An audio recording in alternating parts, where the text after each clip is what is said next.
Hi, my name is Dr. Gary Adams, and I'm a dentist at Natural Dentist Associates in Rockville, Maryland. And earlier I was answering the question about what causes TMJ and what is TMJ.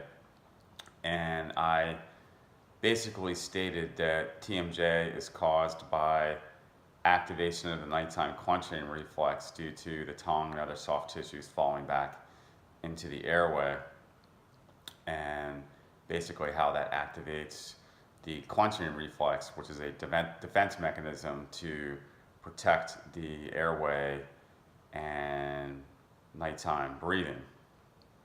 So getting into this a little bit further, the next big question would be what causes the tongue and other soft tissue to fall back into the throat and the airway and block breathing? And that is a more complicated question.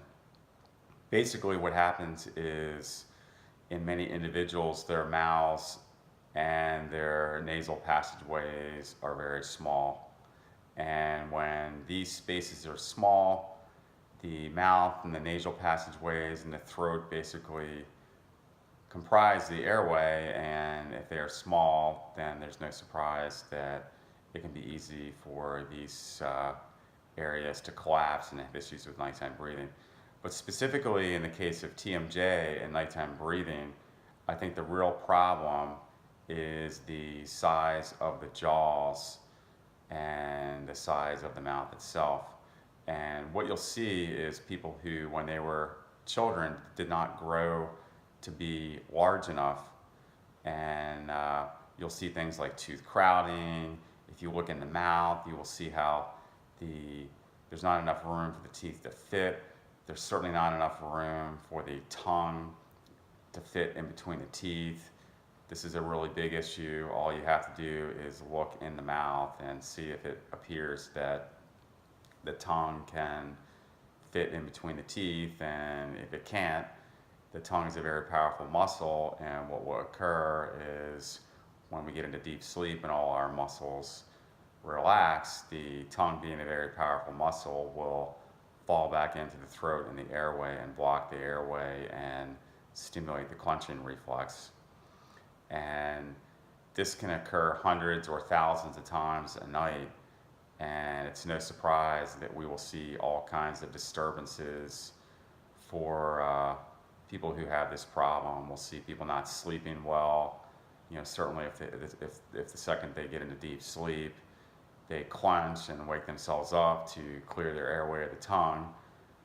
And this cycles over and over and over again throughout the night. People are not going to state that they feel like they got a very good night's sleep.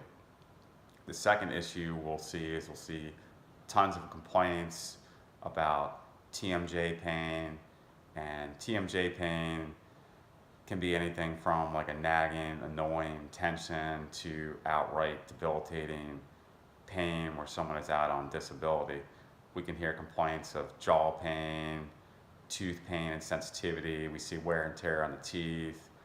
We see people that have cracked teeth and had root canals and crowns from this constant pressure placed upon the teeth at nighttime.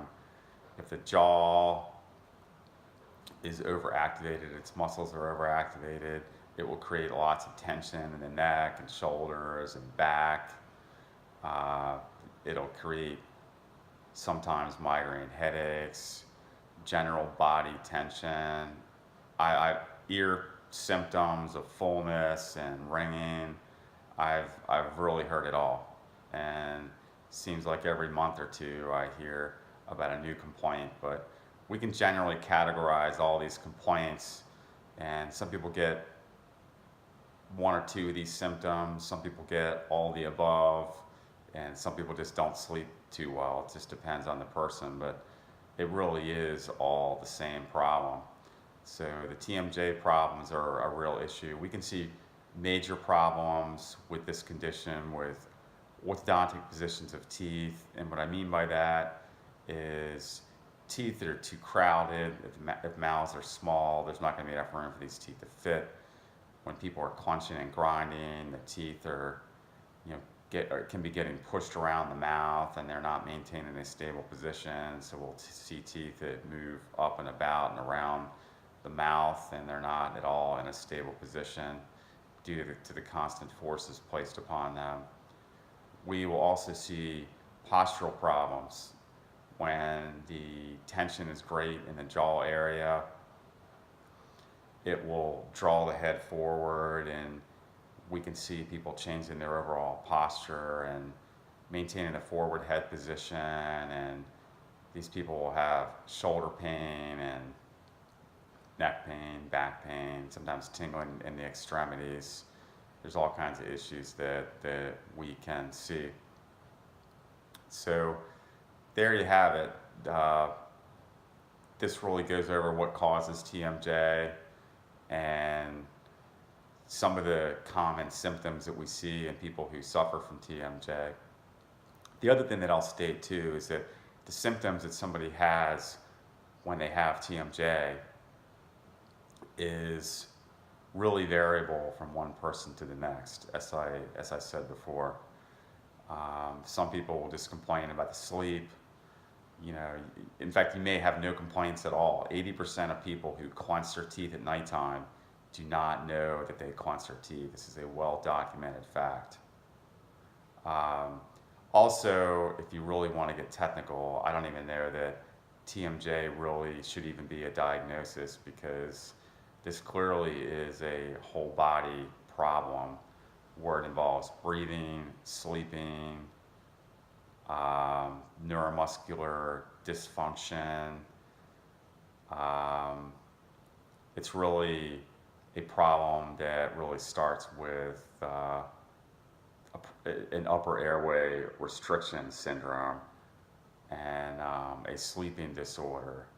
And I believe that TMJ really more or less is a symptom of a sleep disorder caused by an airway not being maintained well enough for proper, easy nighttime breathing.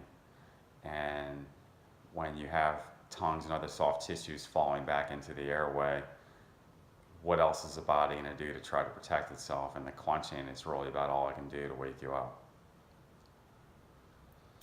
So there you have it. Is there, I also oftentimes get asked the question, is there a link between TMJ and sleep apnea? Sleep apnea, obstructive sleep apnea at least, is a sleeping disorder caused by an airway not staying open. There most definitely is a link between sleep apnea and TMJ. In fact, 75% of people who have sleep apnea report TMJ symptoms. So there you have it. My name is Dr. Gary Adams, and again, I'm a dentist at Natural Dentist Associates in Rockville, Maryland. I'll be happy to see you anytime. We maintain a TMJ sleep dentistry clinic in Rockville, North Bethesda, Maryland, whatever you want to call it. We have a special program where we have a physical therapist. We assess sleep. We do sleep tests, and they're read by a sleep doctor. And we have treatments that will essentially open the mouth and airway, creating more room for the tongue and to balance the bite. So feel free to give us a call anytime. Our office phone number, if you'd like to schedule a consultation, is 301-770-2270. Thanks, and have a good day.